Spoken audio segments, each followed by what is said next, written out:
दोस्तों नमस्कार। एक बेहद महत्वपूर्ण पेपर 3 तारीख को हरियाणा टेट का हुआ है। और हरियाणा टेट का पेपर वैसे पूरे भारत में ही सबसे हार्ड पेपर माना जाता है। हो सकता है आपको हार्ड नहीं लगे, और आपको हार्ड नहीं लगता इसका मतलब कहीं ना कहीं हमारे साइकोलॉजी का लेवल बढ़ा है, याद रखना। और साइकोलॉजी वर्तमान में सबसे हार्ड इसलिए बनती जा रही है क्योंकि इसमें नई नई चीज़ें आ रही हैं, नए नए प्रश्न पूछे जा रहे हैं। लेकिन मैंने पहले भी कहा है, ये कोई आत्म प्रशंसा नहीं है। अवनी मनोविज्ञान आज भी चाहे कैसा भी पेपर हो सबसे आगे है, आप लोगों के विश्वास पे उतरी है।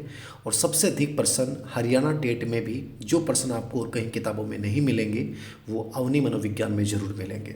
तो आज के इस लेवल फेस्ट का पेपर है ये, और लेवल फेस्ट के पेपर को मैं सोल्व करवा रहा हूँ। बहुत अच्छा पेपर है, सुनिएगा, समझिएगा, ठीक है। और देखिएगा कि क्या आंसर हो सकते हैं, और अपने आप को तुलना भी करना कि इस पेपर में आप कितना अच्छा कर पाते हैं, ठीक है। क्योंकि इन पेपर्स को हल करने से ओरिजिनली आपको पता चलेगा, ना कि किसी कोचिंग के टेस्ट सीरीज को हल करने से आपको अपना आइडिया लगेगा।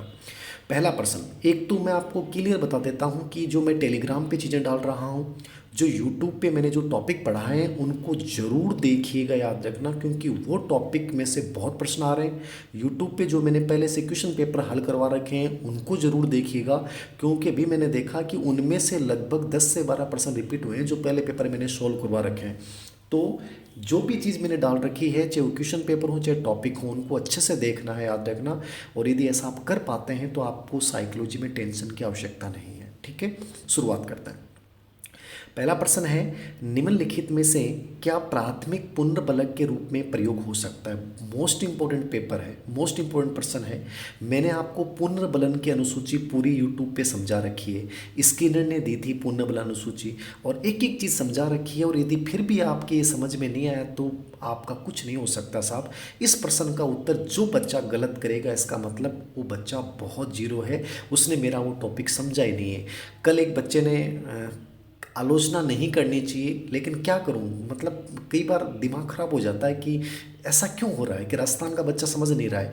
कल 4 से 5 बच्चों ने राजस्थान के एक बहुत बड़े इंस्टीट्यूट के मेरे को स्क्रीनशॉट भेजे, जिसमें 2 मनोविज्ञान के बड़े विद्वान इस पेपर को हल करवा रहे हैं।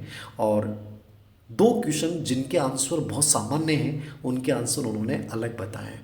तब ऐसा लगता है कि बच्चा जो होता है वो वास्तव में बेवकूफ़ होता है, और उसको बनाया जा सकता है जब ऐसे प्रश्नों के उत्तर, इसी प्रश्न का उत्तर उन्होंने क्या बताया वो आप देख लेना। आपने लगभग ने देखा भी होगा, क्योंकि उनके व्यूज़ ज़्यादा होते हैं, मेरे वाले फिर भी कम होते हैं, ठीक है।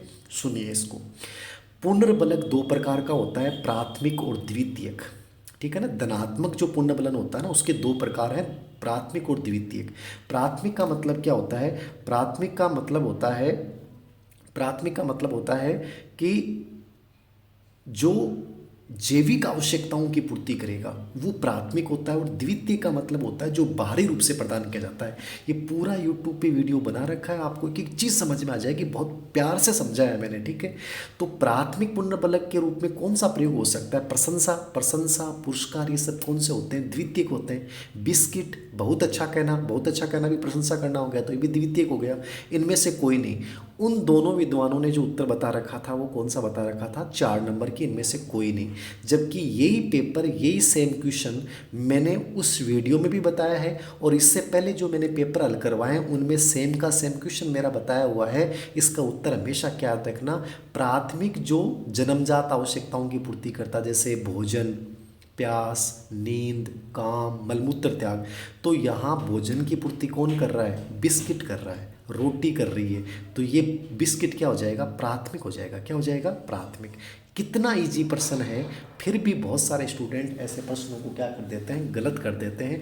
अब सोच लीजिए, जब कोचिंग्स के टीचर्स की ये हालत है कि 2 एक्सपर्ट एक पेपर को सोल्व करवाते हैं और वो इसका उत्तर 4 नंबर बता देते हैं, तो आप लोगों की हालत तो ख़राब होनी ही होनी है, ठीक है। ये मेरा क्वेश्चन पहले भी बताया हुआ है, और एच टेट में ये प्रश्न आया, और 100% इसका एक बिस्किट होगा, और अपनी अवनी मनोविज्ञान में डाल रखा है इसको पूरे को पूरे को। एक भी प्रश्न है, एक प्रश्न को छोड़ के 29 प्रश्न अवनी मनोविज्ञान में मिल जाएंगे आपको एज इट इज। आगे देखो, स्केप फोल्डिंग की अवधारणा किसने दी है? कितनी बार बता दिया। स्केप फोल्डिंग की अवधारणा किसने दी है? स्केप फोल्डिंग शब्द किसका दिया है? इसको पाड़ा कह दो, इसको मचान कह दो, इसको ढांचा कह दो। बालक के जो अव्यवस्थित विचार होते हैं उनको एक व्यवस्थित रूप में बच्चा करता है, बड़े लोगों की सहायता से, अंतः क्रिया से, सामाजिक अंतः क्रिया से। ठीक है, ढांचा निर्माण की तकनीक है, एक प्रकार से सहायता प्रदान करने की तकनीक है स्केप फोल्डिंग। तो ये किसने दी थी? कई बार मैंने अपने यूट्यूब के ऊपर समझा दिया है, वाइगोत्स्की मैंने पूरा पढ़ा दिया है, वहाँ भी मैंने चर्चा की है। तो वाइगोत्स्की जिनके समझ में आ गया, यूट्यूब पे देख लिया, उनको चर्चा की जरूरत नहीं है। उत्तर क्या हो जाएगा साहब? वाइगोत्स्की।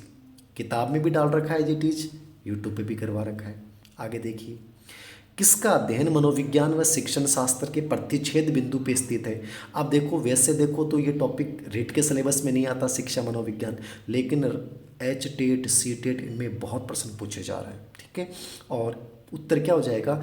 मैंने किताब में भी डाल रखा है कि मनोविज्ञान और शिक्षा के मध्य जो संबंध बनता है और मनोविज्ञान में शिक्षा के बिंदुओं का जो अध्ययन करता है वो कौन करता है? शिक्षा मनोविज्ञान करता है। ये शिक्षा मनोविज्ञान की प्रकृति में मैंने लिख रखा है, परिभाषा में लिख रखा है। तो यहाँ सोचने की आवश्यकता नहीं कि मनोविज्ञान और शिक्षण शास्त्र के संबंधों का जो अध्ययन है वो किस में होता है? शिक्षा मनोविज्ञान में। किस में होता है? शिक्षा मनोविज्ञान में। ये अपनी अवनी मनोविज्ञान में मिल जाएगा आपको। और बताओ, चौथा प्रश्न, ऑटिज्म की व्याख्या सबसे पहले किसने की? आपको सबको पता है, मैंने ऑटिज्म बच्चा यूट्यूब पे पढ़ाया है। ठीक है, सबको पता है ना। और उसमें पढ़ाते समय पहली बात मैंने यही कही थी कि ऑटिज्म शब्द का चर्चा सबसे पहले लियो केनर ने की थी। किसने की थी? लियो केनर ने की थी। ये मैंने पढ़ाया हुआ है। ठीक है, अपनी जो ऑब्जेक्टिव किताब है, ठीक है ना, केनर, ठीक है ना, लियो केनर, ऑब्जेक्टिव किताब में भी मैंने लास्ट के जो विशेष तथ्य हैं उनमें डाल रखा है। ऑटिज्म शब्द का प्रयोग लियो केनर ने किया। एग्जामिनर ने क्या नाम दे दिया? सिर्फ केनर दे दिया। उत्तर क्या हो जाएगा? केनर। ये टॉपिक में भी करवा रखा है, ऑब्जेक्टिव किताब में भी मैंने डाल रखा है, इसलिए मैं कह रहा हूँ ऑब्जेक्टिव भी आपको साथ साथ ज़रूर पढ़नी है। ठीक है, तो ये इंपॉर्टेंट बच्चा है ऑटिज्म, याद रखना इसको। ऑटिज्म पे बहुत प्रश्न आ रहे हैं, याद रखना। ऑटिज्म पे यूट्यूब पे मैंने जो पढ़ा रखा उस टॉपिक को अच्छे से पढ़ के जाना। हो गए। अगला प्रश्न देखो, डिस्ग्राफिया क्या है? अधिगम लर्निंग डिसेबिलिटी पे एक प्रश्न 100% आएगा। डिसलेक्सिया, डिस्ग्राफिया, डिसकैलकुलिया, तीन जरूर समझ के जाए।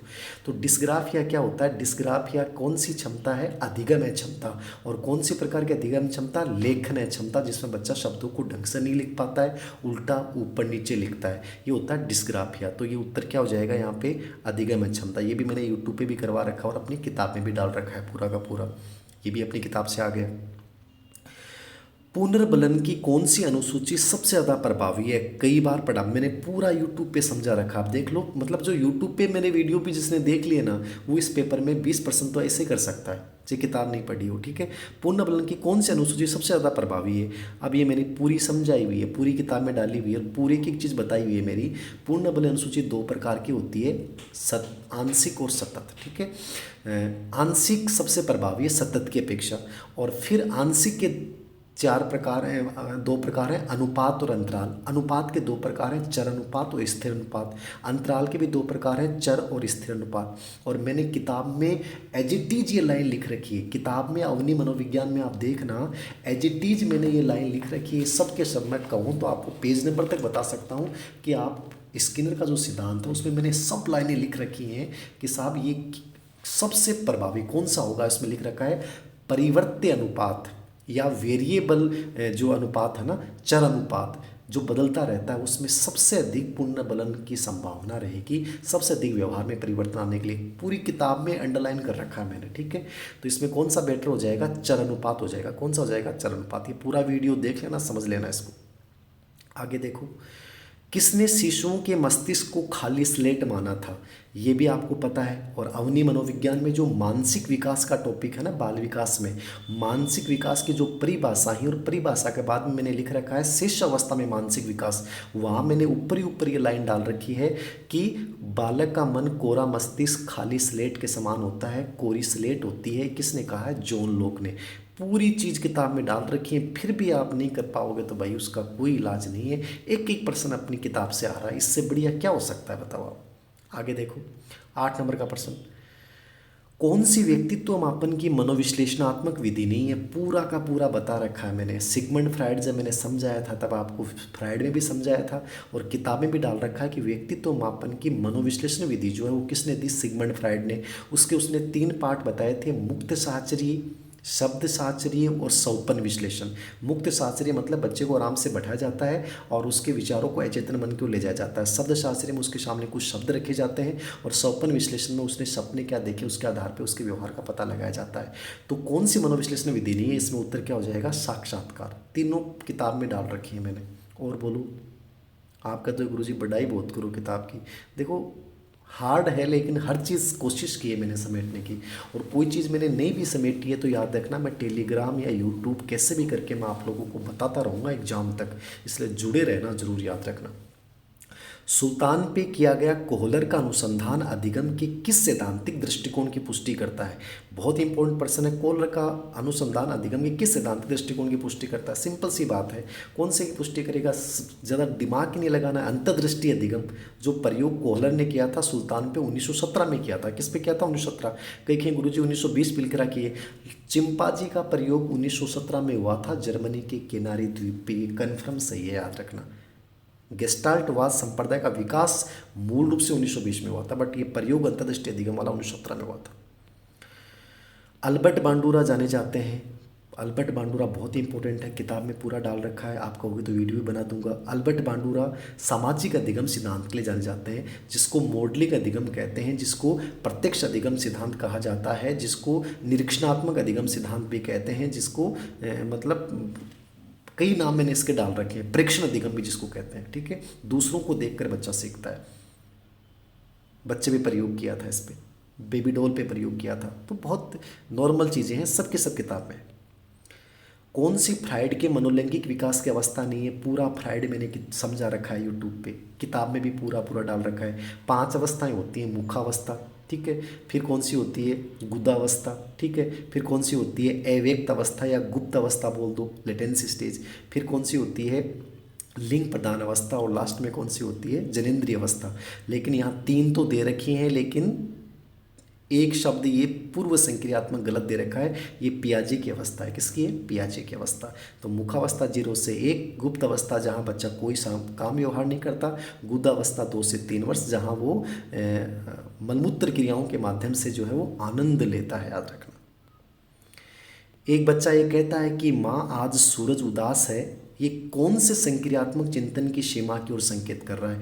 एज इट इज, ऐसा कैसा एग्जाम्पल तो मैंने यूट्यूब के वीडियो में बता रखा है, और ये का ये एग्जाम्पल मेरी किताब में डाल रखा है अपनी अवनी मनोविज्ञान में, एनिमिज्म के जस्ट नीचे। मतलब इससे ज़्यादा क्या कहूँगा बताओ, सेम एग्जाम्पल डाल रखा है मैंने कि बच्चा भौतिक घटनाओं का मानवीकरण करता है कि देखो आज सूर्य उदास है, आज सूर्य बड़ा खुश है, आज बादल बड़े प्रसन्नचित दिखा। ये सब एग्जाम्पल मैंने किताब में डाल रखे हैं। बोलो फिर भी आप गलत करके आते हैं तो क्या हो सकता है, किसकी विशेषता हो गई ये, एनिमिज्म, सजीववाद, ठीक है ना, गतिशील वस्तुओं को सजीव समझना। कितनी बार ये किताब में बताया, कितनी बार वीडियो में बताया, और फिर भी था रहेगा पेपर में प्रश्न गलत हो तो की इलाज है भाई। 13 नंबर का प्रश्न देखो, ब्रॉन फेनर के जैव पारिस्थितिकी मॉडल के अनुसार बच्चे के माता पिता उसके भाई बहन उदाहरण है। मैंने जितने भी पेपर हल करवाए हैं सब में ये सिद्धांत पे प्रश्न आ रहा है, कई बार मैंने समझा दिया है। ब्रॉन फेनेबेनर ने जो पारिस्थितिकी परक सिद्धांत दिया उसमें 5 तत्व बताए, ठीक है, सूक्ष्म तंत्र, माइक्रो सिस्टम जिसमें वो खुद शामिल, उसके दोस्त शामिल, उसका परिवार शामिल, ठीक है, फिर होता है मध्य मंडल, ठीक है, मेसो सिस्टम जिसमें उसके दोस्त, परिवार, विद्यालय के बीच के आपसी संबंध होते हैं। तीसरा होता है बाह्य तंत्र जिसमें वो खुद शामिल नहीं होता लेकिन मम्मी पापा का कार्य स्थान शामिल होता है। चौथा होता है वरद तंत्र जिसमें ऐतिहासिक, सामाजिक, सांस्कृतिक दशाएं शामिल होती हैं। और पांचवा होता है समय तंत्र, ठीक है ना, इसमें क्रोमनो सिस्टम, ठीक है, समय सिस्टम कह सकते हो। और इसका जो मैंने मूल नाम दे रखा है वो कौन सा है देखना, अभी मैं एग्जैक्ट एकदम दिमाग में निकल रहा है मेरे, ये पूरा का पूरा डाल रखा मैंने, घटक मंडल, ठीक है ना, इसको समय तंत्र को घटक मंडल, और नॉर्मली घटक मंडल ही नाम आवा लेकिन यहाँ समय तंत्र दे रखा है, क्रोनो सिस्टम। तो ये मैंने इंग्लिश में भी डाल रखा है क्रोनो सिस्टम, कोई दिक्कत नहीं है। क्रोनो सिस्टम का मतलब होता है इसमें बच्चे की जो घटनाएं हैं, जीवन की घटनाएं, वो इसमें आती हैं। तो यहाँ गलत कौन सा हो गया, माता पिता उसके भाई या बहन किस में है, तो माता पिता परिवार किस में आता है, हमेशा सूक्ष्म तंत्र में आता है। किस में आता है, सूक्ष्म तंत्र में। पूरा किताब में डाल रखा है, आप 91 के पृष्ठ पे देख लेना, पूरा का पूरा सिद्धांत डाल रखा है। फिर देखो, कौन सी स्वालीनता युक्त बालक के शिक्षण की एक विधि को, बहुत गजब का प्रश्न पूछा है। ऑटिज्म बच्चे कितने इंपॉर्टेंट है, ठीक है। अब मैंने भी ऑटिज्म पढ़ा है, लेकिन मुझे ही पता नहीं था इतना भी डीपली जा सकता है। इसलिए आप कहते हो ना कई बार गुरुजी किताब में मैटर बहुत है, थे या सोचो कि एग्जामिनर की सोच कितनी गजब की है, वो कहाँ तक जा रहा है, अब आपको कितना डीपली पढ़ना पड़ेगा। ऑब्जेक्टिव किताब में तथ्यों में मैंने ये विधि डाल रखी है, इसलिए डाली मैंने, ठीक है। ऐसे प्रश्न आ जाते हैं, बोलो। अब PCS विधि क्या होती है, PCS विधि को जानते हो क्या, PCS नाम से सुनाना। देखो, ब्रेल लिपि अंधे बच्चों के लिए होती है, टेलर फ्रेम भी उन बच्चों के लिए स्पेशली होती है, ठीक है। टेलर फ्रेम और ब्रेल लिपि इनकी सबकी मैंने जो व्यक्तिगत भिन्नता वाला टॉपिक है ना, अपना व्यक्तिगत भिन्नता वाला टॉपिक, उसमें मैंने टेबल बना रखी है, ठीक है ना, उसमें देख लेना। अब अंदाज भी लगाओगे तो आपको PCS करना। PCS का मतलब क्या होता है, पिक्चर एक्सचेंज कम्युनिकेशन सिस्टम, ठीक है ना। ये एंटीबॉडी और लॉरी फ्रोस्ट ने विकसित की थी 1985 में, और ये स्पेशली ऑटिज्म बच्चों के लिए होती है, ठीक है। पिक्चर एक्सचेंज कम्युनिकेशन सिस्टम, ये ऑटिज्म बच्चों के लिए। तो ये ऑब्जेक्टिव में मैंने डाला था इसको, ठीक है, आप देख सकते हैं। एक भी प्रश्न बाहर नहीं है, देख लो। एक बालिका के उसके पिता के प्रति आकर्षण को फ्राइड ने कहा है। फ्राइड पे 3 प्रश्न आ गए, देख लो। फ्राइड का मेरा पूरा समझाया हुआ है। ओडिपस और इलेक्ट्रा 2 ग्रंथि होती हैं, लिंग प्रधान अवस्था में पाई जाती हैं 4 से 5 वर्ष में। ओडिपस होती है जिसमें लड़के का माँ के प्रति प्रेम या माँ का लड़के के प्रति प्रेम, और इलेक्ट्रा ग्रंथि होती है जिसमें लड़की का पिता के प्रति प्रेम या पिता का लड़की के प्रति प्रेम। और इसकी मैंने कहानी भी आपको बताई थी कि यूनान के ग्रीक राजकुमारों की कहानियाँ थी, वो मैंने यूट्यूब पर बता रखी हैं, देख लेना। उत्तर क्या हो गया, इलेक्ट्रा ग्रंथि, पिता के प्रति आकर्षण। आगे देखो, कौन से पद का तात्पर्य एक विद्यार्थी के सही उत्तर की संभावना को बढ़ाने वाले संकेतों से। इससे पहले मैंने कोटा ओपन का कौन सा पेपर हल करवाया था, उसमें सेम प्रश्न मैंने आपको बताया था, व्याख्या की थी। इसलिए मैं कह रहा हूँ, मैंने जो पेपर हल करवाए हैं वो जरूर देखना, उनमें से बहुत से प्रश्न रिपीट हो जाएंगे। ये प्रश्न मेरा वहाँ करवाया हुआ है, ठीक है। मतलब मेरी हर चीज़ को फॉलो कर रहे हो तो आपके 30 में से 30 सही हो जाएंगे। देखो कैसे, ये प्रश्न वहाँ करवाया था मैंने, और आपको क्या बताया था। ये प्रॉम्प्ट क्या मतलब क्या होता है, देखो अपन बीएड में खोजपूर्ण प्रश्न कौशल का प्रयोग करते थे ना, सेम वही चीज़ है। ये क्या होता है कि अपनी साइकोलॉजी में एक शब्द आता है ABA, अप्लाइड बिहेवियर एनालिसिस, ठीक है ना। तो अपन इसमें क्या करते हैं कि बच्चे को कुछ ऐसे संकेत देते हैं जिससे कि उस प्रश्न का उत्तर आराम से दे सके, मतलब उसको खोजपूर्ण प्रश्न को उसको ऐसे हिंट देंगे ताकि बच्चे को लगे कि मेरे को ये उत्तर देना चाहिए। तो ये होता है प्रॉम्प्ट, ठीक है ना। तो ये एक प्रकार से सहायता है बच्चे को, प्रॉम्प्ट, ठीक है ना। तो ये प्रश्न मैंने पहले भी बताया था मैंने आपको, ये हो जाएगा प्रॉम्प्ट। मॉडलिंग आधारित अभी चर्चा की थी मैंने। मॉडलिंग यानी दूसरों को देखकर बच्चा सीखता है, मॉडल को देख के सीखता है। मॉडल पे आधारित सिद्धांत कौन सा है, तो बताओ कौन सा हो जाएगा, सामाजिक अधिगम सिद्धांत, जिसका एक नाम क्या है, सामाजिक संज्ञानात्मक सिद्धांत भी है। ये सामाजिक संज्ञानात्मक सिद्धांत भी मैंने किताब में डाल रखा है, सामाजिक अधिगम ऑब्लिक सामाजिक संज्ञानात्मक, ठीक है ना। अल्बर्ट बांडुरा का ही माना जाता है। तो ये भी किताब में है जी, टीच का, बोलो। तो कहते हो गुरु जी सगला ही किताब में ही है, तो किताब में तो शेपिंग की संकल्पना। शेपिंग क्या है, आकृतिकरण, जिसको रूप निर्धारण कह दो, जिसको सन्निकट की विधि कह दो, ठीक है। ये स्किनर ने दी थी। स्किनर का सिद्धांत बहुत महत्वपूर्ण है, याद रखना, ठीक है ना। स्किनर बहुत महत्वपूर्ण है। अभी ऑफलाइन क्लासें शुरू हो रही हैं और कोशिश करूँगा एक एक चीज़ समझाने की, और नई जो ऑफलाइन नहीं आ सकते उन बच्चों के लिए कोशिश करेंगे कि मैं ऑनलाइन टेलीग्राम के माध्यम से ऐसे आपके लिए ये चीज़ें करवाऊँ, कैसे भी करके आपकी हेल्प करूँ, ठीक है। शेपिंग का मतलब होता है, स्किनर ने दी थी शेपिंग, और इसमें होता है बच्चे के व्यवहार में वांछित परिवर्तन करने के लिए पुनर्बलन का अपन न्याय संगत प्रयोग करते हैं, ये शेपिंग होती है, याद रखना, ठीक है ना। तो ये अवधारणा किसकी है, स्किनर की। पियाजे द्वारा दिए गए संज्ञानात्मक विकास सिद्धांत के अनुसार किस प्रक्रिया में बच्चे अपनी स्कीमा में संशोधन अथवा नई स्कीमा का निर्माण करते हैं। ये मैंने बहुत बार समझा दिया, और फिर भी आप ये नहीं समझ पाए तो कहीं ना कहीं कमजोरी है आपकी।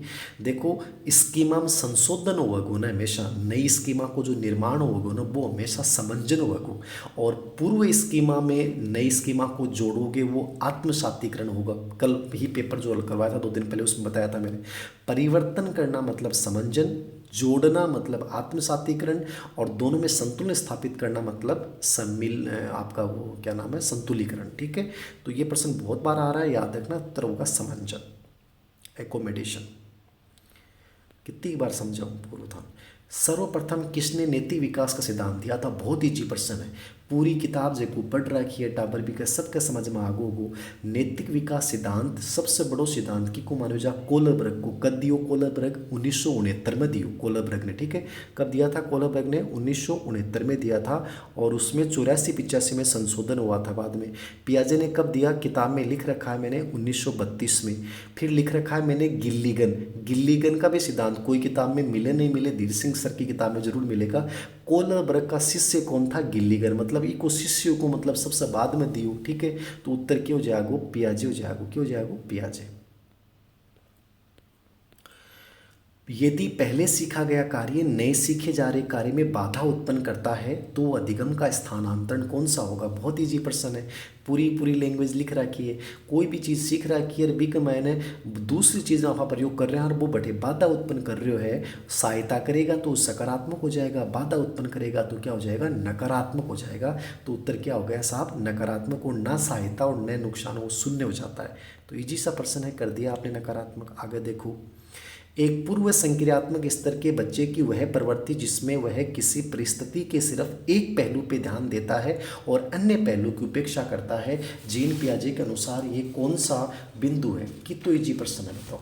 थाने पियाजे मैं पूरा पढ़ायो, पियाजे पढ़ायो भी माने थारू एकदम एग्जाम्पल दे के समझाया। मैं यूट्यूब पर थाने पियाजे डाल दियो, बोलो यूँ बत्ती क्यों हो? जबकि सिर्फ ऑनलाइन कोर्स जो मैंने साइकोलॉजी का ऑनलाइन कोर्स डाल रखा है मिशन ऐप पे, केवल उसी के बच्चों के लिए डालना चाहिए था, लेकिन मैंने आप सब लोगों के लिए डाला ताकि सब बच्चों को फायदा हो, क्योंकि मेरा उद्देश्य कोई व्यवसायिक नहीं है। आप देखना, आप पियाजे से हर एग्जाम में प्रश्न आओ, और वहाँ मैंने क्लियरली बता रखा है कि बच्चा केवल वस्तु के एक ही पक्ष पे ध्यान देता है, ठीक है ना। बच्चे के सामने 2 गिलास लेके जाओ तो वो बड़े वाले गिलास की तरफ ध्यान देता है, चाहे वो दूसरे वाले की चौड़ाई जाता हो, ठीक है। इसको क्या बोलते हैं? केंद्रीकरण बोलते हैं। क्या बोलते हैं? केंद्रीकरण। ये एग्जाम्पल देके मेरा समझाया हुआ है, ठीक है। और इस पे 9 गोलियों का प्रयोग किया था, वो भी मैंने बताया था आपको। इससे ज़्यादा क्या होगा बताओ? फिर भी कहते हो गुरु जी को नहीं आवा समझ में, के कौन समझ में आवा? यह तथ्य कि मछली उड़ नहीं सकती और उल्लू तैरना नहीं सीख सकते, ये हमारी जैविक सीमा है, ठीक है। मछली तैर ही सकती है और उल्लू उड़ ही सकता, तैर नहीं सकता। तो ये इसमें तो कोई जरूरत ही नहीं है आपको ज़्यादा सोचने की। इसमें उत्तर क्या हो जाएगा? अधिगम पर जैविक सीमा, मतलब आप सीख वही सकते हो जो आपकी सीमा है। ऐसा भी नहीं कि हर चीज़ सीख सकते हो, मतलब जो आपकी बहुत बायोलॉजिकल जो सीमा उससे बाहर आप नहीं जा सकते। तो अधिगम पे जैविक सीमाओं का प्रभाव पड़ता है। ये ऑब्जेक्टिव वाली किताब में तथ्य डाल भी रखा मैंने। सेल्डन के अनुसार निम्नलिखित में से कौन सा व्यक्तित्व का प्रकार नहीं है? पहले सेल्डन पे प्रश्न बहुत कम आते थे, बट आजकल बहुत आ रहे हैं भाई। सेल्डन ने 3 प्रकार बताए हैं शारीरिक संरचना के आधार पे, ठीक है, जिसको संरचनात्मक इसके जो थ्योरी है उसमें कहा जाता है। इसने एक्टोमार्फी जो दुबले पतले होते हैं, मेसोमार्फी जो आयताकार बोले जाते हैं, और एंडोमार्फी जो गोलाकृति होते हैं। एस्थोमार्फी नाम कोई नाम ही नहीं दिया है, तो उत्तर क्या हो जाएगा यहाँ? एस्थोमार्फी। ये तीनों इसने दिए हैं। तो आजकल सेल्डन पे आने लग गया, देख जाना किताब में डाल रखा है। थोड़ी सी फास्ट है स्पीड, क्योंकि समय नहीं रहता एक तो मेरे पास, ठीक है। तो थोड़ा सा मैं करवाऊँगा, बट हर चीज़ जल्दी हो नहीं पाती है, ठीक है ना, इसलिए थोड़ा सा फास्टली चलता हूँ। वर्ग समूहन, ताकि समय भी आपका बचे, क्योंकि आपके पास समय नहीं है। मैं 1 घंटा इसको हल करवाऊँ, उसमें क्या मतलब है? समय बर्बाद होना है। कहीं 10 प्रश्न हल करवाऊँ और 1.5 घंटों लगाऊँ भी मैंने, कि मतलब है, मतलब अनावश्यक बातें करते हैं और कुछ नहीं होता। इसलिए मेरा उद्देश्य आपका समय खराब करना नहीं है। वर्ग समूहन की योग्यता का विकास, मैं फिर आप कह दूँ कि गुरुजी आलोचना करने लगे। जिस बच्चे ने मेरे को स्क्रीनशॉट भेजा उसने इस प्रश्न का भी भेजा कि गुरुजी बैत तो उत्तर यो बता रहे हैं, थारा कोडिंग क्यों होना चाहिए? मारो तो दिमाग खराब कर दियो, क्या करा? अब बताओ। अब इसका सिंपल सा प्रश्न था, वर्ग समूहन की योग्यता, ये अपनी किताब में डाल रखा है, ठीक है। वर्ग समूहन की योग्यता, और मैंने आपको जब पढ़ाया था उसमें ही बताया था। मैं था पेज नंबर भी बता दूँ, एकदम एज इट इज यही लाइन मिलेगी, था सेम टू सेम लाइन मिलेगी। वर्ग समूहन पियाजे में कहाँ मिलेगी? बै तो बताई है कौन सी अवस्था? पूर्व संक्रियात्मक अवस्था। विद्वान आदमी तो कटे बताई पूर्व संक्रिया। मैं कौन सी उत्तर बता रहा हूँ? मैं बताऊंगा मूर्त संक्रियात्मक अवस्था। कैसे? आप देख लेना, मूर्त संक्रियात्मक जो अवस्था है उसमें मैंने लिख रखा है, ये है मूर्त संक्रियात्मक अवस्था में, ठीक है ना। वस्तुओं को 39 के पृष्ठ पे है, नई वाली आरबीडी अमनी मनोविज्ञान में। वस्तुओं को पहचानने, वर्गीकरण करने, संबंध स्थापित करने की शक्ति का विकास। इंग्लिश में आगे लिख रखा है क्लासिफिकेशन एंड ग्रुपिंग ऑब्जेक्ट्स, यानी वस्तु का ग्रुप बनाना, ठीक है। एच इट इज ऐसी कैसी लाइन किताब में लिख रखी है, उसके बावजूद आप सही नहीं करते हैं, तो इसका मतलब आप सोच सकते हो। पूरी की पूरी लाइन आपको किताब में मिल जाएगी, क्लासिफिकेशन एंड ग्रुपिंग ऑब्जेक्ट्स, ठीक है। तो उत्तर क्या हो गया, मूर्त संज्ञा। तो बोलो इससे ज़्यादा क्या उत्तर मिलेगा आपको। अगला प्रश्न देखो, कौन सा निरीक्षणात्मक अधिगम, निरीक्षण अधिगम किसने दिया है, सामाजिक अधिगम को अपन क्या बोलते हैं, निरीक्षण अधिगम बोलते हैं। सामाजिक अधिगम को क्या बोलेंगे, निरीक्षण अधिगम बोलेंगे, ठीक है। कौन सा सामाजिक अधिगम, अल्बर्ट बांडुरा वाला। तो अल्बर्ट बांडुरा पे देखो कितने प्रश्न आ गए, 3 प्रश्न आ गए। तो अल्बर्ट बांडुरा के मैंने 4 सोपान बता रखे हैं, कौन कौन से, किताब में देखना आप। पहला दे रखा है मैंने अटेंशन, अवधान ध्यान, तो सही है। दूसरा मैंने बता रखा है किताब में रिटेंशन, यानी कि धारण करना, धारण करना। ये प्रश्न पहले भी मैंने चर्चा की थी अपने क्वेश्चन पेपर में, देखना आप ऑलरेडी जो मैंने अभ्यास कर रखा है। रिटेंशन हो गया, संग्रहण, इसको संग्रहण बोल दो, धारण को बोल दो, ठीक है। तीसरा मैंने बता रखा है पुनः प्रस्तुतिकरण, पुनः उत्पादन, रिप्रोडक्शन, ठीक है। तो पुनः प्रस्तुतिकरण भी बता रखा है, पुनः उत्पादन भी बता, सेम के सेम शब्द मिलेंगे आपको किताब में, प्रोडक्शन हो गया। चौथा मैंने बता रखा है पुनर्बलन या अभिप्रेरणा, लेकिन यहाँ चौथा क्या दे रखा है, तैयारी दे रखा है। इसका मतलब ये तैयारी गलत हो गया, बाकी तीनों सही हो गए। और बोलो, दृष्टि से हटने के बाद मस्तिष्क से हट जाना किसकी उपयुक्त व्याख्या। बहुत ही बढ़िया प्रश्न है। आप देखे दो गुरुजी मैं तो पढ़े को नहीं, क्या कौन पढ़े बताओ। वस्तु स्थायित्व की प्रवृत्ति हमें बताई, ठीक है। और बिम के बताई कि 18 महीने में से 24 महीने में वस्तु स्थायित्व की प्रवृत्ति आती है। इससे पहले बच्चे के सामने कोई भी वस्तु रखी जाती है और वो हटा लेने पे बच्चा ये सोचता है कि वस्तु गायब हो गई, ठीक है। यानी शुरुआत में वस्तु स्थायित्व नहीं होता, लेकिन 18 से 24 महीने में वस्तु स्थायित्व डेवलप हो जाता है। उसी पे ये प्रश्न बनाया है। तो दृष्टि से हटने के बाद मस्तिष्क से हट जाना, यानी शुरुआत में बच्चों आई माना कि कोई चीज़ सामने नहीं, इसका मतलब वो गायब हो गई, ठीक है। तो ये कौन सी अवस्था की विशेषता होती है, ये 0 से 16 महीने के बीच में बच्चे में पाई जाती है, नहीं 0 से 2 वर्ष संवेदिकामक अवस्था, ठीक है। तो ये कैसा अच्छा प्रश्न पूछा है, ये सब मेरे को पढ़ाया हुआ है आपको। बोलो और बताओ। मेयर व सेलोवे के अनुसार कौन सी प्रक्रिया भावनात्मक बुद्धि के संपर्क में शामिल नहीं है। मैंने पहले भी इस प्रश्न को करवाया था और अपनी किताब में हर जगह मिल जाएगा।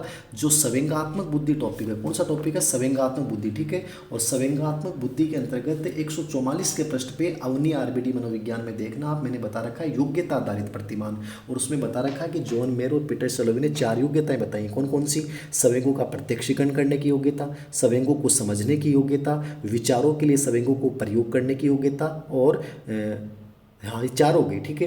तो इनमें से 3 तो आ गई, समझना आ गया, प्रत्यक्षीकरण भी आ गया, प्रबंधन भी आ गया, लेकिन रचना करना कहीं भी उन्होंने नहीं बताया है। तो कितना इजी प्रश्न हो गया जिसने वो 4 योग्यताएं पढ़ ली, ठीक है। अब बताओ, एक एक प्रश्न किताब से है। कौन सी ब्रूनर की संज्ञानात्मक विकास सिद्धांत की अवस्था नहीं है। ब्रूनर ने संज्ञानात्मक विकास की 3 अवस्था बताई। कौन कौन सी बताई, विधि निर्माण अवस्था जिसको अपन इनएक्टिव अवस्था बोलते हैं, ठीक है। 0 से 3 वर्ष होती है जहाँ बच्चा हर चीज़ को सक्रिय रूप से सीखता है, क्रिया करके सीखता है, गामा क्रिया द्वारा सीखता है। दूसरी मैंने बताई है वहाँ पे आइकोनिक स्टेज, मूर्त प्रतिनिधान अवस्था, प्रतिबिंब अवस्था बोल दो, ठीक है। ये अवस्था 4 से 8 वर्ष होती है जहाँ बच्चा प्रत्यक्षीकरण द्वारा सीखता है, मूर्त वस्तु द्वारा सीखता है। तीसरी अवस्था मैंने बताई है सिंबॉलिक स्टेज, सांकेतिक अवस्था। ये श्रेष्ठ अवस्था होती है, यहाँ बच्चा अपने शब्दों के रूप में विचारों को व्यक्त करता है। ये तीनों के मैंने नाम डाल रखे हैं, लेकिन एक्रिकिलिक अवस्था नाम की कोई अवस्था नहीं डाल रखी। ये भी अपने किताब से आ गया। बताओ और आगे बताओ। 30 नंबर का प्रश्न है, वाइगोत्स्की के अनुसार बच्चा जिन कार्यों को अपने से दक्ष व्यक्ति की सहायता से पूरा कर सकता है उसकी ऊपरी सीमा क्या कहलाती है। मैंने पहले भी ये प्रश्न हल करवाया था और किताब में भी डाल रखा है। शुरुआती वाले संशोधन हो सकता नहीं हो, ऑब्जेक्टिव किताब में भी डाल रखा है, इसको ऑब्जेक्टिव में भी पूरा डाल रखा है, और सब्जेक्टिव के जो बाद के एडिशन में हो सकता है, शुरुआत वाले में नहीं हो, बाद में सब में मिलेगा ही। इसमें क्या होता है, देखो 3 स्तर बताए थे इसने। तो जेडपीडी यानी समीपस्थ विकास, जहाँ बच्चा अपने नज़दीकी लोगों की सहायता लेता है, वो समीपस्थ विकास। मैंने आपका वाइगोत्स्की पढ़ाया था यूट्यूब पे, और जिसने वाइगोत्स्की पढ़ाया था और उसमें जो मैंने बताया था वो समझ लिया तो उसका प्रश्न गलत नहीं होगा, ठीक है। वास्तविक विकास ये होता है जहाँ बिना सहायता के करता है, ठीक है। और संभावित विकास क्या होता है, अपने से योग्य या दक्ष व्यक्ति की सहायता से करता है। तो उत्तर क्या हो जाएगा, अपने से योग्य दक्ष व्यक्ति की सहायता से करता है, इसका मतलब उत्तर क्या हो जाएगा, संभावित विकास हो जाएगा, ठीक है। इसमें एक चीज़ कंफ्यूज कर रही है, लेकिन ये ऊपरी सीमा पूछ रहा है। ऊपरी सीमा वैसे तो पर्सन की लैंग्वेज के अकॉर्डिंग तो यही होना चाहिए संभावित विकास। ऊपरी सीमा शब्द के अकॉर्डिंग हो सकता है कि दक्ष व्यक्ति की सहायता से पूरा करता है। ऊपरी सीमा में ये भी तो हो सकता है कि वो बिना सहायता ही कर सकता है। ये थोड़ा सा कन्फ्यूजन कर रहा है। बाकी इसका सही उत्तर लैंग्वेज के अकॉर्डिंग तो संभावित विकास, ऊपरी सीमा शब्द के अकॉर्डिंग वास्तविक विकास हो सकता है। तो ज़्यादा सही मेरे अनुसार ये होगा, और बाकी वास्तविक विकास भी कन्फ्यूजन पैदा कर रहा है यहाँ पे, ठीक है। तो ये 30% है, उम्मीद है कि आप बहुत अच्छा कर पाएंगे और आपको समझ में आया होगा। ऐसे ही मैं जैसे जैसे टाइम मिलेगा वैसे मैं क्वेश्चन पेपर को हल करवा दूंगा। आप जल्दी मत किया करो, आराम से करवा दूंगा, समय जैसे जैसे मिलेगा वैसे वैसे करवा पाऊंगा, क्योंकि मेरे पास बहुत कम समय मिलता है। आप लोगों के इतने कॉल्स आते हैं, सब अटेंड नहीं कर पाता हूँ, बहुत मुश्किलें होती हैं। प्लीज़ अर्जेंट हो तो ही कॉल किया करो, वरना मत किया करो। Thank you very much.